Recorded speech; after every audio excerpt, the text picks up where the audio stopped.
Remembering the men and women from the greatest generation, the number of World War II veterans are dwindling every day. At a drastic rate. Our Carl Deffenbaugh introduces us to some of the local heroes and shares why it's more important than ever to hear their stories.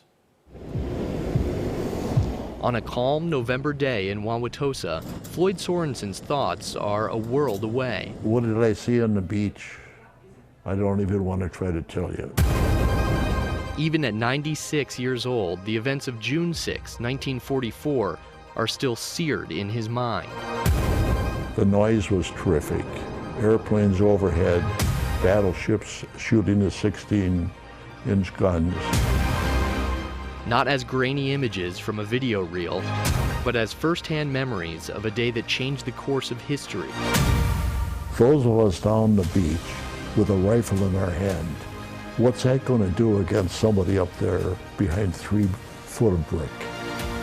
The Navy medic from Oconomowoc wasn't part of the brutal first wave that landed on Omaha Beach on D-Day, but he wasn't far behind. His job was to carry as many of the wounded as possible back to his landing ship, back to the doctors desperately trying to save their lives. Some of them we had to get a shot of morphine for pain, but I think there was probably 4 or 5 amputations. It was that bad. More than 4,000 Allied troops died during the invasion. Almost 80 years later, millions more have fallen to Father Time. In fact, of the more than 16 million Americans who served in World War II, less than 2% are alive today. You and I were in that little parade together. Bill Jepson and Ed Bailing never saw combat like Floyd, but answered their country's call the very same. I'm always proud of that. Always, always. I felt like I was doing some good for the country. Bill, from Cedar Rapids, Iowa, spent his last 6 months in the Army as a mail clerk in Japan and watched 2 sons, 2 Marines, follow him into service. It's something about the uniform that made me proud of him. Oh, my Lord. Mr. Ed, as he's known around these halls, never left the States. The war ended before the Pewaukee native finished his training. Everybody was just so very, very happy it was over.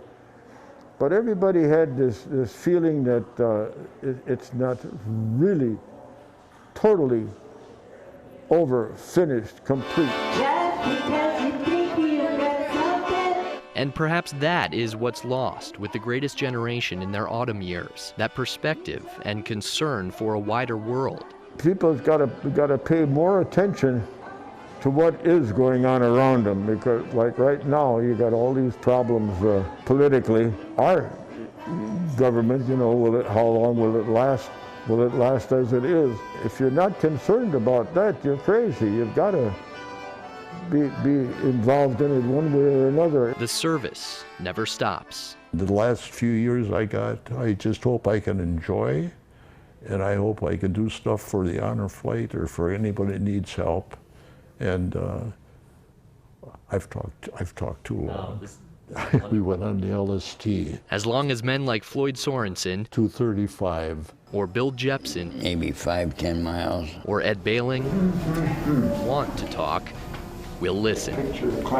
With Chief Photojournalist Andy Conkle, Carl Deffenbaugh, FOX 6 News. We will listen all day. Mary, the VA says we lose 245 of these heroes every day, and that was pre-COVID numbers. They are a national treasure. Find one, talk to one of them as long as you can. Absolutely. And they are a treasure. We thank you for your service. That was so powerful. Carl, thank you for that.